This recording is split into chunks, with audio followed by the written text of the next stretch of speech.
मंदिराच्या रात्री एक भीतीचा साया. एक गोष्ट परत जागी झाली. एकटा जिवंत किस्मतला प्रेमाची राह दाखवली. गेलेल्या क्षणांच्या दुःखांमध्ये अश्रू चुपचाप वाहत होते. आईच्या अधुऱ्या पुकारामध्ये सगळं काही शांत राहिलं. नफरतमध्ये चालू झालेलं हा दुःख आता माफीमध्ये परिवर्तित झालं. तारकोडीचा अंधाराचा अंत रोशनीमध्ये मावळून गेलं. एक ट्रेन प्लॅटफॉर्मवरती थांबते. अनमोल आणि रागिनी ट्रेनमधून उतरतात. त्यांना घेण्यासाठी शिल्पा आली होती, जी रागिनीची सोशल मीडियावाली दूरची लांब मैत्रीण होती. ही त्यांची पहिली भेट होती. शिल्पा त्यांना लगेचच ओळखते आणि हसतच त्यांच्या जवळ जाते. रागिनी, हाय शिल्पा, नाईस मीटिंग यू. कशी आहेस तू? मी चांगली आहे. आणि तू? मी पण खूप चांगली आहे. आणि हा आहे अनमोल, माझा बॉयफ्रेंड आहे. हॅलो. हाय. ठीक आहे, आता आपण जाऊया. इथे जास्त वेळ थांबणं चांगलं नाही. तिघही जण या गोष्टीवरती सहमती होऊन आणि मग रेल्वे स्टेशनच्या बाहेर निघून जातात. तिघांनाही शुरीकडे जाणारी एक बस दिसते आणि ते तिघं त्यामध्ये चढतात. काही क्षणानंतर बस चालू होते आणि तिथून निघून जाते. रागिनी बसमध्ये अनमोलच्या बाजूला खिडकीजवळ बसली होती. ती खूप उदास होती आणि शांततेने अश्रू वाहत होती. अनमोल हे बघतो आणि तिला शांत करण्यासाठी तिच्या खांद्यावरती हात ठेवतो. रागिनी त्याच्याकडे बघते आणि या क्षणातच त्यांचा गेलेल्या क्षणांबद्दल आपल्याला माहिती पडतं. काही दिवसाआधी रागिनी आपल्या आईवडिलांसमोर उभी होती आणि त्यांच्यासोबत अनमोलही होता. रागिनीच्या डोळ्यामध्ये अश्रू होते. अनमोल जो चुपचाप शांत उभा होता. रागिनीच्या आईवडिलांमुळे तो स्वतःला खूप बेबस आणि अपमानित महसूस करत होता. हा बिना बापाचा मुलगा माझा जावाई कधीच नाही बनू शकत. हा एक वैश्याचा मुलगा आहे. याला खरं माहितीये का याचा खरा बाप कोण आहे? अनमोलच्या डोळ्यातनं अश्रू वाहत होते. आणि त्याच रात्री अनमोल एक बॅग घेऊन रागिनीच्या घराच्या समोर उभा होता. रागिनीही घराच्या बाहेर येते आणि दोघंही जण तिथून पळून जातात. हे सर्व आठवून रागिनी खूप भावूक होते. ती आपल्या कुटुंबाला अशा प्रकारे सोडायचं इच्छित नव्हती. रागिनी, मला माफ कर. माझ्यामुळे तुला हे सगळं करावं लागत आहे. जर माझ्या आईने मला असं सोडलं नसतं तर आज मी सुद्धा. नाही अनमोल, यामध्ये तुझी काहीच चुकी नाही. हे आपण दोघांनी मिळून ठरवलं होतं. मला माहिती होतं की माझ्या डोक्यावर कधी माझ्या आई वडिलांचा आशीर्वाद नव्हता, पण याचा अर्थ हा नाही की मी चांगला माणूस नाही आहे. मला माहिती आहे अनमोल, मला तुझ्या हातीची काहीच प्रॉब्लेम नाही आहे. आज तू जे काही आहे तू स्वतःच्या मेहनतीमुळे आहे आणि ह्यापेक्षा मोठी गोष्ट कोणतीच नाही. अनमोल तिच्या बाजूला बसून तिला मिठी मारतो आणि बस गावाकडे जात असते. त्याच रात्री शिल्पा दरवाजा उघडते आणि अनमोल आणि रागिनी बाहेर उभे राहून घराला बघत होते. आणि मग दोघही जण आतमध्ये पाऊल ठेवतात. शिल्पा लाईट चालवते आणि ते घराला बघतात. ते घर खूप जुनं आणि धुळीने भरलेलं होतं आणि कित्येक वर्षापासून खाली पडलेलं होतं. हे आहे तुमचं घर. हा मला माहिती आहे की खूप खराब हालतमध्ये आहे, पण तुम्ही इथे सुरक्षित राहू शकता. Thank you so much Shilpa. मी समजू नाही शकत आहे की तुझा धन्यवाद कसं करू. काही हरकत नाही, तुम्ही तुमचं लक्ष ठेवा आणि मी उद्या 3 दिवसासाठी गावाच्या बाहेर जाते.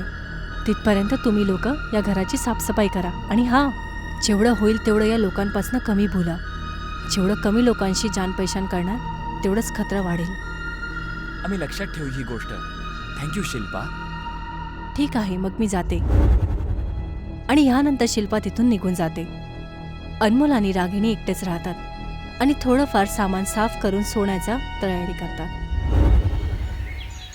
दुसऱ्या सकाळी अनमोल आणि रागिनी दोघांनीही सफाईची तयारी चालू केली. ते उपयोगात आणणारे सगळे फर्निचर ठीक करतात.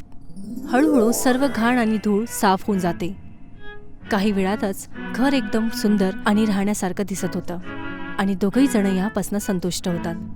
आणि मग ते दोघं सोबत एक सेल्फी घेण्याचा निर्णय घेतात. सेल्फी घेताना अनमोलची नजर मागे ठेवलेल्या एका गोष्टीवरती जाते. तो मागे वळून त्याला बघतो तर तो तिथे ठेवलेला एक अवॉर्ड बघतो, ज्याला बघून तो थोडासा वेगळासा वाटतं. जसं त्याला तो आधीपासून ओळखत असेल. हे इकडे काय करत आहे? काय गोष्ट आहे अनमोल? हे तर मला बाकी सामान सोबतच भेटलं होतं. मला चांगलं वाटलं म्हणून मी इथे ठेवलं. हे हे अवॉर्ड तर आईला भेटलं होतं. आईला? हे तू कसं बोलू शकतोस? जेव्हा मी 5 वर्षांचा होतो तेव्हा हा अवॉर्ड तिला मिळाला होता. तिच्या नृत्य समारोहात. हा तिचाच आहे. अनमोल, असं पण तर होऊ शकतं ना की हे दुसऱ्यांनाही भेटलं असेल, त्यामधून कोणाचं असेल? नाही रागिनी, हा आईचाच आहे. लहानपणी खेळताना हे माझ्याकडून पडलं होतं आणि तेव्हा ह्याचा हात तुटला होता. बघ, एकदम असंच. असं कसं होऊ शकतं? तुझ्या आईचं काही सामान इथे असेल.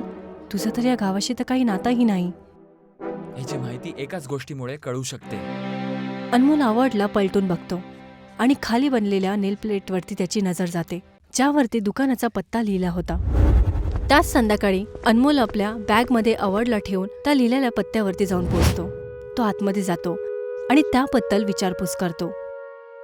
दादा, तुम्ही याच्याबद्दल काही सांगू शकता का? तो अवॉर्डला हातामध्ये घेऊन लक्ष देऊन बघतो आणि मग तो आपल्या अलमारीमधून एक रजिस्टर काढून बघतो.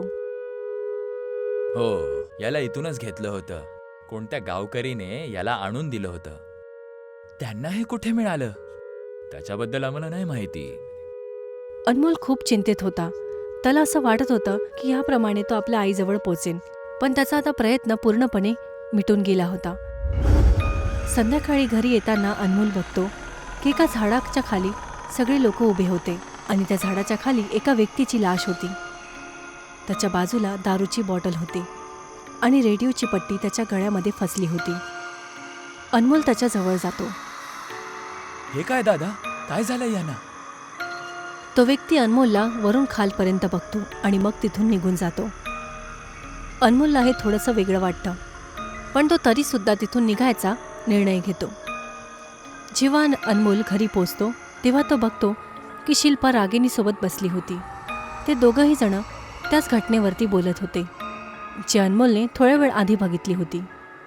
शेवटी चक्कर काय आहे? ही या गावाची भूतनी तारकोडीचं काम आहे.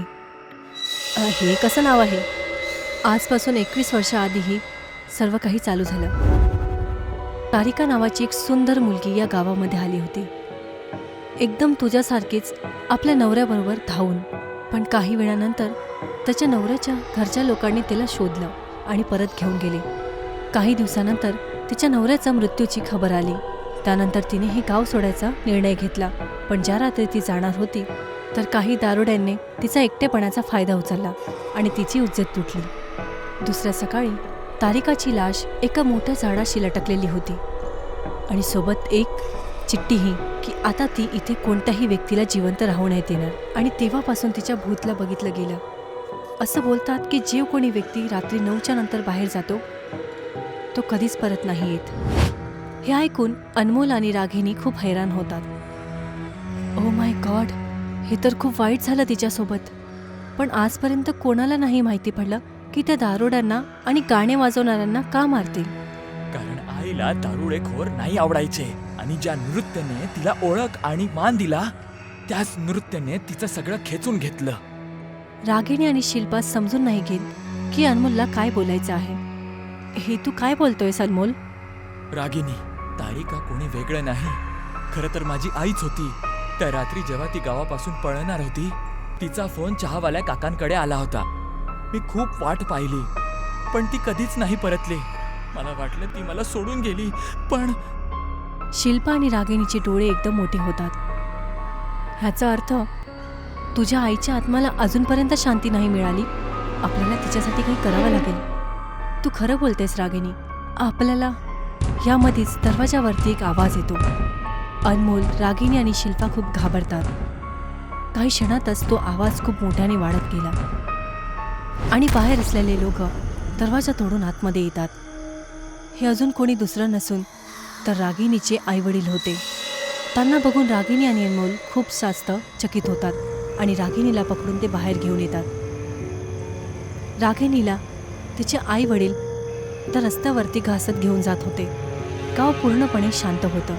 रात्रीच्या वेळेला कोणीही बाहेर निघायची हिंमत नाही करत आणि तिथे त्यांची मदत करायला कोणीच नाही येत.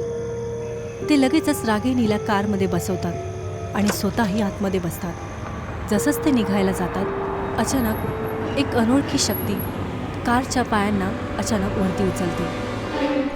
रागिणीचे वडील एस्केलेटर जोरात दाबतात, पण काहीच फरक नाही पडत. तेवढ्यातच एका झटक्यामध्ये कार समोर जाते आणि झाडाला जाऊन धडकते. टक्कर लागल्यामुळे रागिणी मागे बेहोश होते आणि त्याचे आई वडील समोर धडकून पूर्ण काच तोडून टाकतात. घायल हालतमध्ये ते उठतात, तर त्यांच्या समोर ते भीतीदायक चेहऱ्यामध्ये तारकोडी त्यांच्या समोर उभी होती. तुमच्यासारख्या लोकांमुळे माझ्यापासून माझं सिंदूर उजाडलं आहे आणि हेच आता मी परत नाही होऊ देणार. तारकोडी आपला हात वरती करते आणि रागिणीच्या आई वडिलांना एकत्र हवेमध्ये उचलते. ते घाबरून खूप कापायला लागले. जसंच ती त्यांना मारणार होती, तेवढ्यातच तिथे अनमोल येतो. आई! तारकोडी लगेचच मागे वळून त्याला बघते, तर ती बघते की अनमोलच्या डोळ्यातनं अश्रू येत होते. सोडून दे आई यांना, असं नको करूस. तारकोडीचे डोळे माणसांसारखे होऊन जातात आणि ह्या 21 वर्षामध्ये पहिल्यांदा तिच्या चेहऱ्यावरती भाव दिसतात. ती लगेचच त्यांना सोडते आणि अनमोलकडे जाते. बाळा, अनमोल. हो आई, मी का केलंस तू असं माझ्यासोबत? का सोडून दिलीस तू मला? कधी नव्हतं सोडलं बाळा, पण काही क्षणासाठी तुला वेगळं केलं होतं की सगळं काही ठीक करून तुला मी परत घ्यायला येईन. यांना नको मारूस आई. मी यांना समजवेन. मी यांचा सामना स्वतः करेल. बस मी या क्षणाचाच वाट बघत होती. मी तेव्हाच मुक्त झाली होती, जेव्हा मी आपल्यासोबत झालेल्या अन्यायासोबत दुसऱ्या कोणाशी न होता संपवून देईन. अनमोलचे डोळे अश्रूने भरले होते. तारकोडी मागे वळून रागिणीच्या आई वडिलांकडे बघते. ते खाली वाकून आपली चुकी मान्य करतात. मला माफ कर. मी या स्थळाला मान्यता देतो. तुम्ही आम्हाला सोडून द्या. आकाशामधून एक रोशनी खाली येते आणि तारकोडी त्यामध्ये हळूहळू समावित होते आणि मग हवेमध्ये जाऊन गायब होते. रागिणी कारमध्ये होशमध्ये येते आणि तिची आई लगेचच तिच्याजवळ येते. 1 महिन्यानंतर अनमोल आणि रागिणीचं लग्न होणार होतं. सर्वजण आनंदित होते आणि रागिणीचे आई वडीलही खूप आनंदित होते आणि एकत्र येतात. शिल्पा थोड्या लांब उभी राहून त्यांच्याकडे आनंदाने हात हलवते. ती चारीकडे बघते की कोणी तिला बघत तर नाही आहे आणि दुसऱ्या क्षणात तीही अचानक गायब होऊन जाते.